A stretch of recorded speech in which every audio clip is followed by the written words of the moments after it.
Welcome to See the Stories, the signature segment of 3-hour news show. It is finally time for the final hour. It is always a time where we learn something together, right? Oh, definitely, yeah. And also play some games and have fun. Oh, yes. Yes. Now, Monday, we do need that refresher, of course. And according to Indonesian Ministry of Women Empowerment and Child Protection, some 25,000 women fall victim to domestic violence on a yearly basis. Now, this figure is up 15.2% from the 21,753 cases in 2021.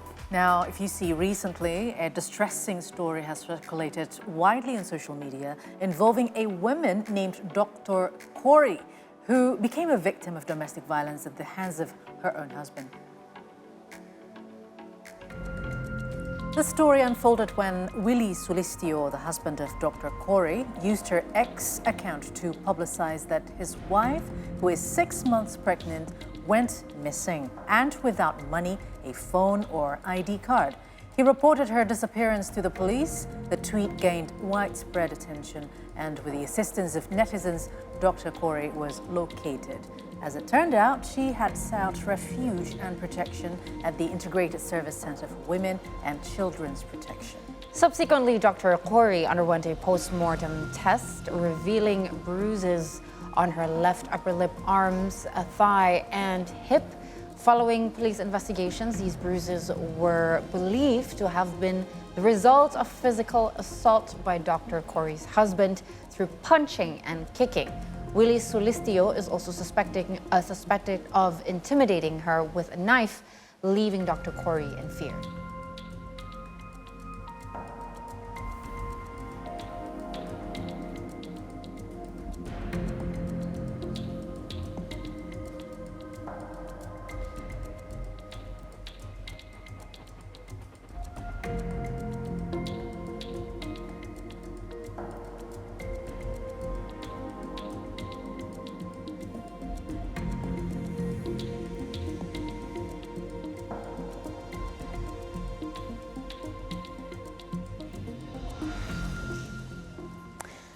Now, this is something very unfortunate that unfortunately happens everywhere, not just in Indonesia. But I think as part of the community, it is very important for us to learn more about how to recognize and prevent domestic violence against women. And therefore, we now have in the studio clinical psychologist Mutiara Maharani. We know her as Mahari, right? We know her as Mahari. That's why I was like, yes. Mutiara Welcome again. Hi. Hi, welcome back. Yeah. So, Mahari, what is, according to you, domestic violence? And what are the common signs and patterns of domestic violence against women? I'm saying and asking this because the most difficult part to recognize is when someone you love is actually doing to you. There is denial, and there is the things that you just don't want to believe. But what is the actual definition and the signs of it? Okay, so domestic violence is actually a pattern where somebody or someone uses this pattern to gain or maintain control over his or her partner. So it's actually something that, as you said, it's sometimes hard to notice, especially if this is someone that you love and trust. So you can't really exactly see explicitly the pattern that is happening. But what usually happens is there's a lot of manipulation there. It can start from emotional abuse, which is belittling your partner, saying that everything is their fault, and making them question themselves. That's usually the start of it. And then there's another part of it where you start to isolate your partner. Oh, she's not allowed to meet her friends, or, not allowed to go to certain events. It's like starting to really control her circle and what she does. Because we're talking about women, I'm just going to say she, even though it does happen to men as well. And then I think the most obvious thing is when you yourself are actually afraid of your partner. That's the most common sign. So someone who is supposed to be your safe place, someone who is somebody you trusted and you really, you thought maybe that this person you would spend your whole life with, suddenly you realize that, why am I so scared to be myself with this person? That is the most common sign of if you're experiencing abuse or an unhealthy relationship. And usually the first sign you deny because it's by somebody you love. how do we get out of the devil's circle? This is yeah, very, that's very difficult. definitely hard. Yeah. Well, I think the first thing is you have to kind of understand that it is a cycle. And there is definitely moments where the person seems very nice, seems very supportive, loving, but it's the parts where they abuse you. It's the parts where you have to really hang on to those, because your memory will try and tell you that, oh, no, I mean, maybe it was an accident, right? They try to justify Yeah, they it, try right? to justify it. Hang on a minute. Sometimes you thought that your partner is just being protective or being, doesn't want you to fall into some kind of a trouble or something. So what are actually the boundaries? Sometimes it's very hard for women to actually get out and say that my husband has been doing violence to me. So what do you have to do? I mean, do you have to see your partner before you get married? You know, Are the signs usually there before you decide to get there married? were also signs before marriage. Okay. So this is interesting, especially we're talking before marriage, right? But there are actually research done about this, and for the perpetrators, there is actually a risk factor, which is that they most likely are people who have witnessed abuse in their family before.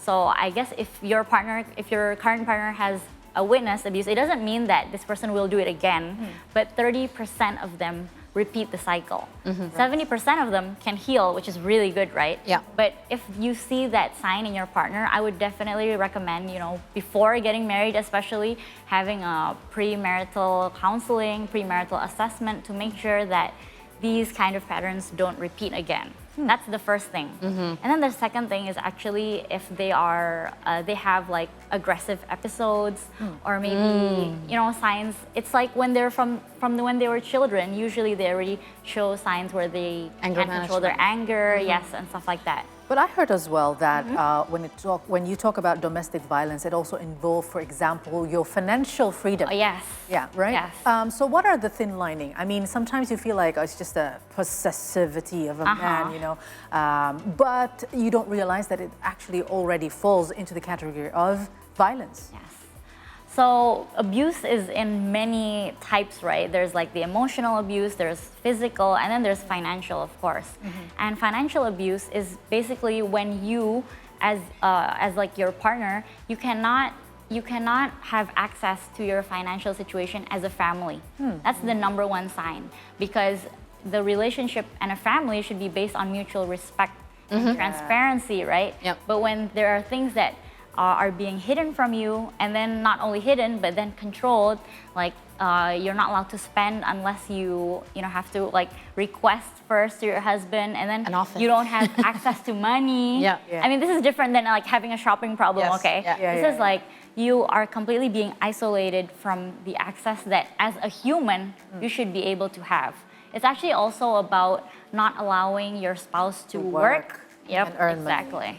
Exactly. Oh, so are there any, we've talked about the perpetrators before, right? The risk factors. Are there any risk factors that make women more vulnerable to domestic violence and maybe, less reactive to domestic violence? Okay. So the first thing is why women are more vulnerable and it's like more risky for them to become stuck in a domestic violence kind of situation. Well, the first thing is actually because our society is very patriarchal at this moment, right? So in the traditional roles, the men have more power, and it's not really an equal marriage. So that often affects how the marriage is. And the second thing is actually when women are quite insecure about themselves, and then they find this man who is very confident, charismatic, and then they feel like, okay, this man can guide me, right? And then what happens is he starts controlling you, and then he starts to limit what you can do. And then those are the parts where you kind of get stuck, like, is he doing this because of love, or is he actually like inhibiting my own growth? Right. I don't know what you do as a psychologist. Have you ever found a case where the women sort of like wanted to be positioned in that sort of situation until then later on she realized that this is violence? Yes. That is actually very common, especially because it's not only about the perpetrator, but the victim is usually also In denial. in denial, and coming from a Yes. family where she witnessed maybe her mother and father having this similar kind of relationship. And that was the normal for her. That was the right? normal for she her. didn't know better Yeah. than that. So she thought, I'm gonna look for something familiar, right? Oh, yeah. And then Wow, she that's realizes, oh my scary. god, I'm What stuck. about, you're talking about Indonesia where you Yeah. mentioned that there's a patriarchal sort of like Yeah. culture, but in Arab countries it's even worse. Yeah. I mean, you don't know what's happening behind those closed Yeah. doors of the house, right? And you are not allowing your wife to drive your own cars, to go to certain communities. Yeah. So what do you think? I mean, how do Yeah. you navigate or mitigate at least in that sort of like a cultural situation? Well, I think it becomes kind of tricky when it's a cultural thing, right? Especially if that's something that they have believed for thousands of years. But what we go back to is actually if that is based on mutual respect. And if there is anything, are both partners allowed to communicate? Are there requests accommodated? It's those kind of things. So it's okay, I mean, if you have traditional roles in your marriage, but as long as both can communicate when they're feeling uncomfortable, and then there can be accommodations to that. Yeah, yeah. Because, I mean, a marriage is supposed to, facilitate both people, right? Not only one. Well, I'm just testing you. I have some Arabic friends that Yeah, the yeah. women, they're happy. Yeah, in their yeah. marriage, so. Which is Because fine. there are cultures where like men, you deal with that part, I deal with this part, and you Exactly. have to make sure that I get to be able to do this and this and this and this, and they provide that, right? Yeah. And Yeah. that's what they provide. But I guess it is different in every culture. And what I hear is, I want to rewind a bit to something you mentioned was insecurity. Yeah. So how dangerous is that? And you also mentioned premarital counseling, which is very interesting. So you people have to know the premarital counseling does not just include the blood test. The blood test, but it's also Yeah. very, very important because perhaps there are things that you were not aware of about your partner. Instead of, in terms of insecurity, you're very easy to, you're more vulnerable for this control, power, manipulation, and then you deny it. How does one set these boundaries or educate boundaries? Has that been one of the cases that you? Okay. Because if some women have never even learned how to set boundaries and what boundaries to set in terms of in a marriage, for instance. Like I heard recently a quote that says, "Feelings are never wrong."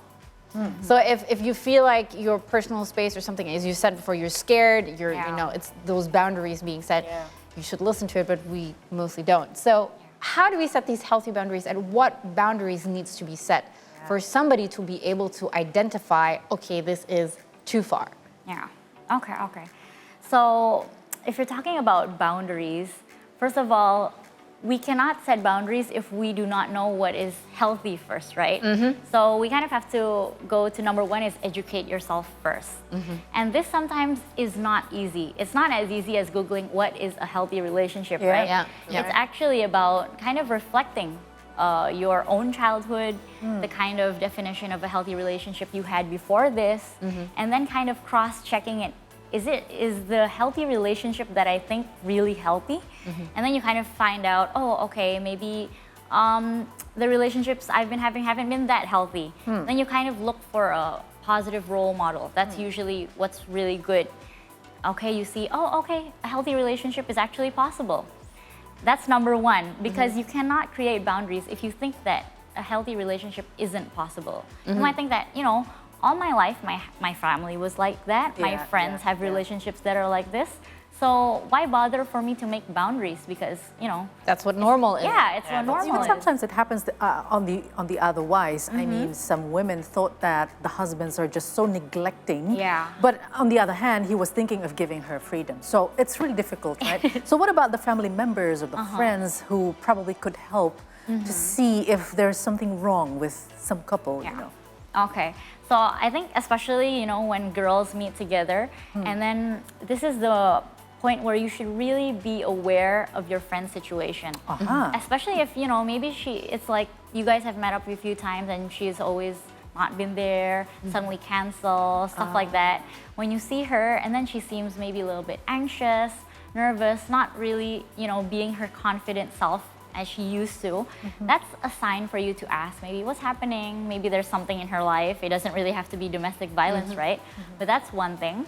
And then the second thing is to see if she feels relaxed with you guys and safe with you guys. Because sometimes, you know, she might be checking her phone all the time, or she has to report, you know, like taking pictures, who she is with, etc. Or she's like feeling anxious because she has to be home at a certain time. Those are kind of situations that you see, okay, maybe my friend is, you know, slowly being isolated and controlled too much. Because of course you've known her from before, right? Yep. Yeah. So you can kind of see that. Sometimes it's subtle, but you see those signs. And after that, it's time for you to maybe talk to her, you know, one-on-one. Like, is there anything happening? So you have to be a spy for your friends. Yeah. But this thing, does it happen a lot to men as well? It does. The statistics, it's actually, this is in the US because it's kind of hard to get data here. It's actually 1 in 3 women have experienced abuse, but it's 1 in 4 men also. So it's like slight difference actually. Yeah, not too much different. Well, it's one thing, you know, it's one thing to be able to report domestic violence, the physical violence. Yeah. But the tougher one is to prove The verbal or the the action. emotional Yeah. abuse, Yeah. right? So it's sometimes in our mind, but how does one educate to verbalize these things, to explain these things? Because it's very, very difficult for a lot of people to believe you when it's just based on a feeling that you have. Yeah, Yeah. especially that you're a woman, right? It's like, yeah, maybe it's just your feelings, right? Yeah. And yeah, it is my feelings, but it's valid, right? Yeah. So I think the number one thing is actually to kind of gather evidence as you go through this, because even though, you know, ideally people will believe you, people will trust you, people will help you, but our society isn't that educated yet. So sometimes we do need evidence. We do need to talk to someone we trust that we know is educated on this matter. I would definitely recommend you to go to a professional first if you feel like other people won't believe you. Go to a professional first, get the validation from a professional that, you know, what you're experiencing is really abuse. And even if it isn't abuse, you know, you can kind of figure out what you have to do after that. Yeah. And then once you've done that, I would say that you do not have to tell, you know, everybody Yeah. about what you're experiencing. You know, keep it private, but if you want to get out of it, you do need to be taking strategic steps. And sometimes, even though nowadays this seems to be the easiest way, you know, you go on the internet, right? Oh, yeah. But that isn't not a always solution. the most strategic way to go. I mean, can we use the aid of technology, for example, just to record something as an evidence? for Evidence. example? Yeah. Yeah, definitely. But I don't know actually about the law of this because I'm sure there's a law that kind of protects your privacy as well, right? Yeah. But in defending that, you know, you have been abused, I feel like that's something that should be okay. Because or not, it's very difficult to convince other people that you are abused, especially when most of the time the abusers are people who are very charismatic Yeah, or, you know, yeah. very Difficult to charming. beat, yeah. Very and believable. it's like, how could someone do that? Yeah, It must true. be you know? So how can we empower other women, Yeah. since we're talking about women here as a victim, so that they could recognize, you know, the signs of early abuse? Yes. I think the number one thing is like what we're doing right now, creating more and more conversations about it. In your, you know, girl group, you can talk about it. Not only talk about the toxic relationships, but kind of talk about, you know, what is a healthy relationship? What are the signs when, you know, this is actually already abuse and you shouldn't be tolerating it? Start those conversations from the closest people, you know, that we have. And then second thing is actually to create communities that are supportive and also help women access the help they need, like to the police, to healthcare providers, and also to basically mental health services, because it's still very hard here, you know. So in the cases here, I'm just very curious to know whether it is mendable or not for the perpetrator, because as you mentioned, this is because of the childhood, the journey Yeah. of their life, right? If they say, okay, I'm going to stop now, maybe they're doing it again the next day. Yes. The thing is, domestic violence, we believe that it is actually intentional. because the difference of domestic violence and somebody who has maybe anger problems is that somebody who has anger problems can't control their anger, right? Yeah. So whatever happens, they will continue to be angry. They can't control themselves. But the thing about domestic violence is, let's say they're abusing their wife. Suddenly a phone call comes. They can stop first. Or they try to abuse their wife in places that cannot be seen. Yeah. So it's actually intentional. That's the difference. And that's also what makes it very, very hard to break the cycle and kind of change the behavior, because it's something intentionally done and it's very manipulative. So, I mean, if you are somebody who feels like, oh, I think I've been doing that, I do recommend you to get help as soon as possible, because you know, before you hurt more people and of course hurt yourself as well. Wow. Hopefully you can stop the cycle. All right, so Mutiara is still with us and we'll continue our talk after the break. So don't go anywhere. Stay here.